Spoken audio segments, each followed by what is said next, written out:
Guys, ये घटना है सन 1990 की, जब कश्मीर घाटी में आतंकवाद बहुत ज्यादा बढ़ गया था और इस आतंकवाद के चलते वहां के लोगों को अपने घरों से पलायन तक करना पड़ गया था। और तभी कश्मीर से अमरनाथ यात्रा निकलने वाली थी। तब आतंकवादियों ने कहा कि अगर कोई अमरनाथ यात्रा के लिए आया तो वो बचकर नहीं जा पाएगा। तब इस बात का जवाब दिया हमारे श्री बाला साहेब ठाकरे जी ने। उन्होंने कहा कि हज की सारी फ्लाइट्स मुंबई से जाती हैं और अगर आप लोगों ने अमरनाथ यात्रा को रोकने की कोशिश करी तो हज वाले हज भी नहीं जा पाएंगे। और इसका असर यह हुआ कि अगले दिन अमरनाथ यात्रा शुरू हो गई और आतंकवादियों ने अमरनाथ यात्रियों को कुछ भी नहीं किया। गाइस, इसे कहते हैं शेर की दहाड़। चलिए गाइस, एक बहुत ही मजेदार लेकिन बुद्धिमान सवाल पूछता हूं और अगर आपने इसका जवाब दे दिया तो आप समझ लेना कि आपका दिमाग बहुत ही तेज चलता है। सवाल यह है कि रोहन मई में पैदा हुआ लेकिन उसका जन्मदिन जून में आता है। अब ये कैसे संभव है, यही आपको बताना है।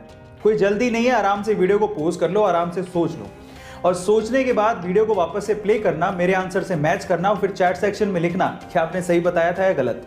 पॉज कर लिया, सोच लिया, मैं बताऊं तो चलो सुनो। रोहन मई में पैदा हुआ था।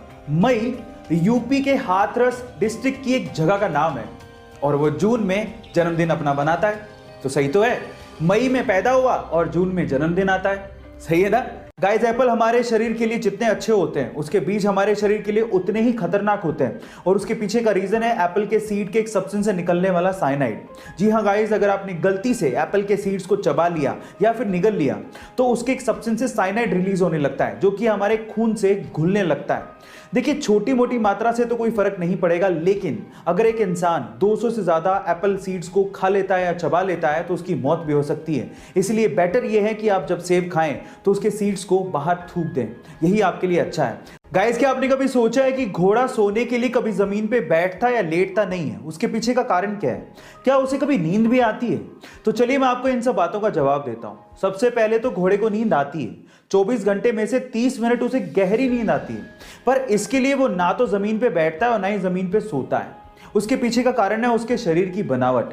कल को गलती से वो जमीन पे सोने के लिए बैठ या लेट भी जाए तो उसके शरीर का सारा भार उसकी गर्दन पे या पेट के बीच में आ जाता है, जिसकी वजह से उसके ब्रीदिंग सिस्टम पे दबाव पड़ने लगता है और जिसकी वजह से उसका दम घुटने लगता है, उसे ढंग से सांस नहीं ली जाती और वो तुरंत खड़ा हो जाता है। यही कारण है जिसकी वजह से घोड़ा कभी भी सोने के लिए ना तो जमीन पे बैठता है और ना ही जमीन पे लेटता है। नए छपे गुलाबी रंग के 2000 रुपए के नोट की वैल्यू तो 2000 रुपए है, लेकिन क्या आप इसकी रियल प्रोडक्शन कॉस्ट जानते हैं?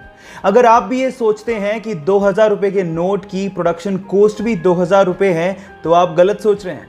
एक्चुअली एक 2000 रुपए के नोट की रियल प्रोडक्शन कॉस्ट मात्र 3 रुपए 54 पैसे है। एक 500 रुपए के नोट की रियल प्रोडक्शन कॉस्ट मात्र 2 रुपए 94 पैसे और 200 रुपए के नोट की रियल प्रोडक्शन कॉस्ट मात्र 2 रुपए 93 पैसे है। इतनी कम प्रोडक्शन कॉस्ट लेकिन वैल्यू इतनी ज्यादा, ये कैसे हो सकता है?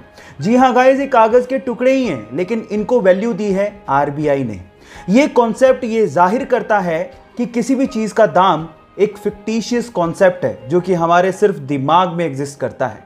ये इंटरेस्टिंग फैक्ट जान के आपको कैसा लगा? चैट सेक्शन में लिखना मत भूलिएगा।